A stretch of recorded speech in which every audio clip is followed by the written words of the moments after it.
Hello नमस्कार दोस्तों, आप सबका एक बार फिर से स्वागत है आपके अपने चैनल हायर स्टडी पॉइंट में। तो दोस्तों, आज हम पढ़ेंगे जीव विज्ञान के वो क्वेश्चन जो पाचन तंत्र से संबंधित है और एग्जाम में बार बार पूछे जाते हैं। तो आइए देखते हैं आज का पहला सवाल। सवाल है, भोजन का पाचन क्रम अनुसार क्या है? भोजन पहले मुख में जाता है, मुख से आमाशय में, फिर पक्वाशय में, फिर छोटी आंत में, फिर बड़ी आंत में, फिर गुदा द्वार से बाहर निकल जाता है। और इसे याद करने की ट्रिक है, मुंह में आम पका है, छोटू बड़ा गधा है।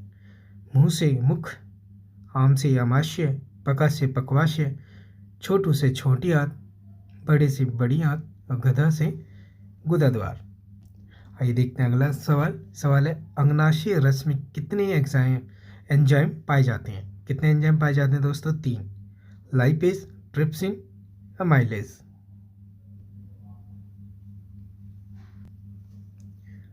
अंगनाशय शरीर की दूसरी सबसे बड़ी ग्रंथि है और जिसका पीएच मान 7.5 से 8.3 होता है। और एंजाइम का प्रोटीन भाग जो होता है उसे क्या बोलते हैं? एपोजाइम।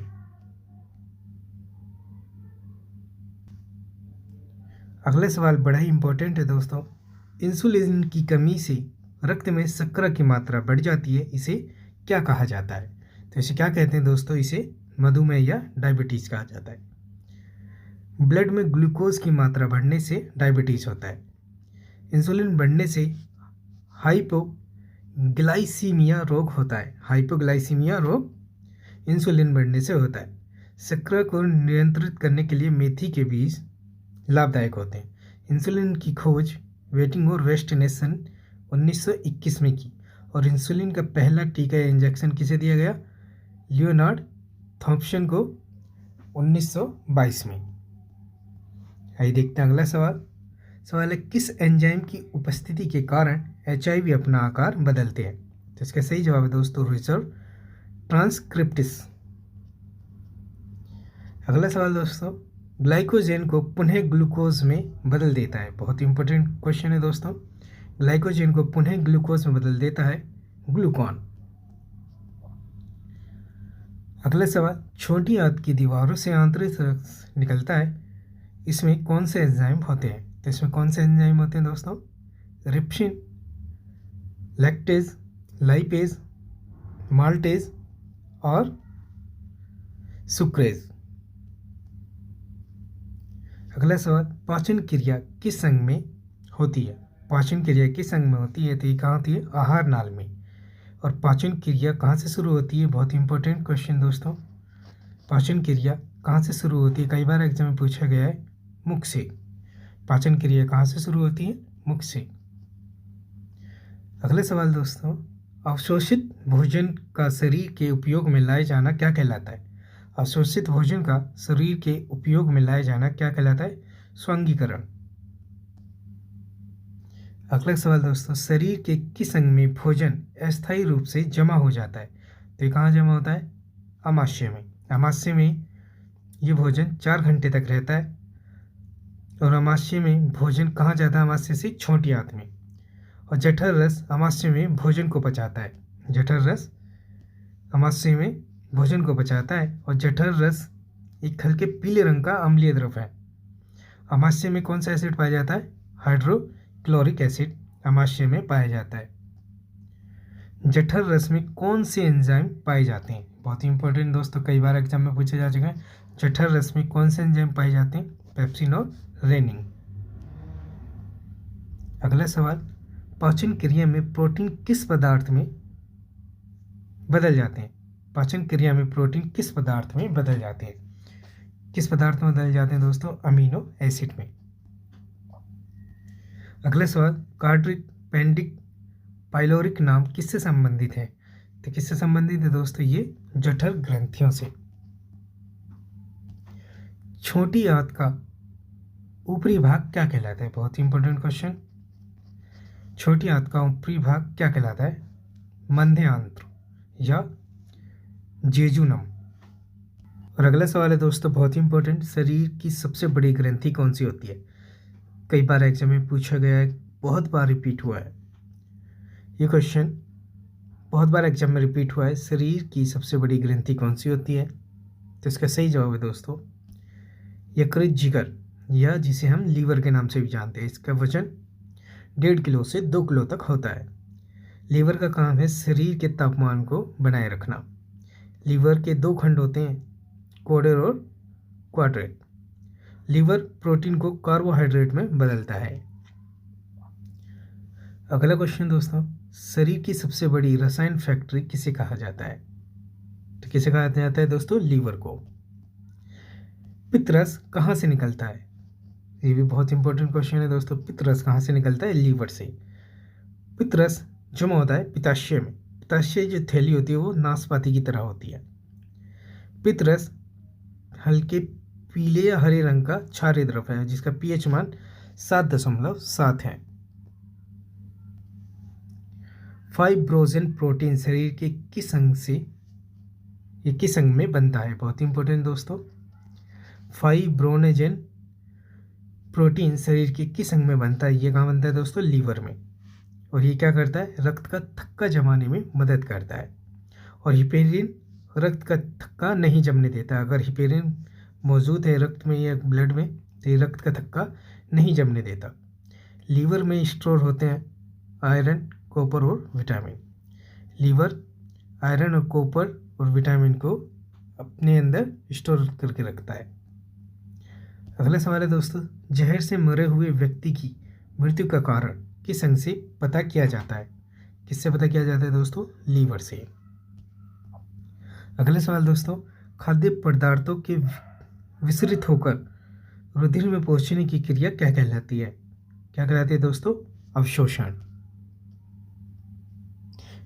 अगला सवाल दोस्तों बहुत ही इंपॉर्टेंट, ये भी एग्जाम में कई बार पूछा जा चुका है। खट्टे स्वाद के लिए जीभ के किस भाग में कोशिकाएं होती है? ये किनारे वाले भाग को। जीभ ऐसी होती है तो ये वाले जो भाग होते हैं ये क्या पहचानते हैं? ये क्या पहचानते हैं दोस्तों? खट्टा स्वाद। और आगे वाला जो भाग होता है ये मीठे स्वाद को पहचानता है। और बीच में या पिछला भाग ये क्या पहचानता है? ये कड़वाहट को पिछला भाग, नमकीन वाला भाग बीच में और साइड वाला ये खट्टे स्वाद को। कई बार एग्जाम में पूछा जा चुका है दोस्तों। आइए अगला देखते हैं। अगला सवाल, पाचन क्रिया में प्रोटीन का अंतिम उत्पाद क्या बन जाता है? अंतिम उत्पाद क्या बन जाता है? इसका सही जवाब है दोस्तों पेप्टोन्स और प्रोटीओसिस। स्टार्च का अंतिम उत्पाद क्या बनता है दोस्तों? माल्टोस और डेक्स्ट्रिन। और वसा का अंतिम उत्पाद बनता है इमल्सिफिकेशन। वसा का अंतिम उत्पाद क्या बनता है दोस्तों? इमल्सिफिकेशन। शरीर में पोटेशियम की कमी के कारण कौन सा रोग हो जाता है? तो क्या हो जाता है दोस्तों? हाइपोकैलेमिया। शरीर में पोटेशियम की कमी से क्या होता है? हाइपोकैलेमिया। और अगला सवाल दोस्तों बड़ा ही इंपॉर्टेंट है। सारे क्वेश्चंस जो है सारे एग्जाम में रिपीटेड हैं, कभी ना कभी एग्जाम में पूछे जा चुके हैं। अत्यधिक मितली व डायरिया के कारण शरीर में सोडियम की हानि के कारण कौन सा रोग हो जाता है? तो कौन सा रोग हो जाता है दोस्तों? हाइपोनेट्रीमिया। अगला सवाल, पित्त वाहिनी में अवरोध होने पर लीवर कोशिकाएं रक्त से बिलीरुबिन नहीं लेने के कारण कौन सा रोग होता है दोस्तों? क्या होता है दोस्तों? पीलिया रोग। शरीर में आयोडीन की कमी के कारण कौन सा रोग हो जाता है? बहुत इंपॉर्टेंट, कई बार एग्जाम में पूछा गया है। तो कौन सा हो जाता है? घेंगा रोग, जिसे थायराइड भी बोलते हैं।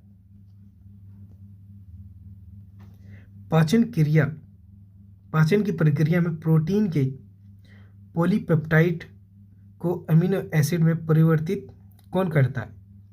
तो कौन करता है दोस्तों? ट्रिप्सिन। अगला सवाल, पाचन की प्रक्रिया में ट्रिप्सिनोजन का अंतिम उत्पाद क्या है?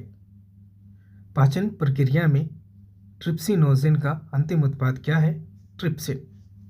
और अगला सवाल है दोस्तों, पाचन की प्रक्रिया में पॉली ट्राइपेटाइटिस का अंतिम उत्पाद कौन सा होता है? तो इसका अंतिम उत्पाद होता है दोस्तों अमीनोआल। पाचन की प्रक्रिया में डाइसैकेराइड सुक्रोज का अंतिम उत्पाद कौन सा होता है? तो इसका सही हो जाएगा दोस्तों ग्लूकोज। अगला सवाल, निष्क्रिय अवस्था में एंजाइम क्या कहलाते हैं? निष्क्रिय अवस्था में एंजाइम क्या कहलाते हैं? तो ये क्या कहलाते हैं दोस्तों? Pro enzyme. अगला सवाल, पेप्सिन एंजाइम केवल किसे पचाता है? तो पेप्सिन एंजाइम केवल प्रोटीन को पचाता है। अनुपयुक्त भोजन ग्रहण करने से स्वास्थ्य को की हानि क्या कहलाती है? अनुपयुक्त भोजन ग्रहण करने से स्वास्थ्य की हानि क्या कहलाती है दोस्तों? कुपोषण। अगला सवाल दोस्तों, माता के दूध के अभाव में 1 साल से कम आयु के शिशु में कौन सा रोग हो जाता है? बहुत इंपॉर्टेंट क्वेश्चन है दोस्तों, कई बार एग्जाम में पूछा जा चुका है। माता के दूध के अभाव में 1 साल से कम आयु के शिशु को कौन सा रोग हो जाता है? इसका सही जवाब है दोस्तों मिरासुस। अगले सवाल, क्वाशीयोकर या प्रोटीन कुपोषण रोग ज़्यादातर कितनी आयु के शिशुओं में होता है? तो ये कब तक होता है दोस्तों? 5 साल के शिशुओं तक। अगले सवाल, आहार में आयरन की कमी के कारण कौन सा रोग हो जाता है? तो इसका सही जवाब है दोस्तों रक्त अल्पता या एनीमिया। दोस्तों आज के लिए सिर्फ इतना ही। मैं जल्दी लेकर आऊँगा जीव विज्ञान की एक और वीडियो नए टॉपिक के साथ। तब तक के लिए नमस्कार।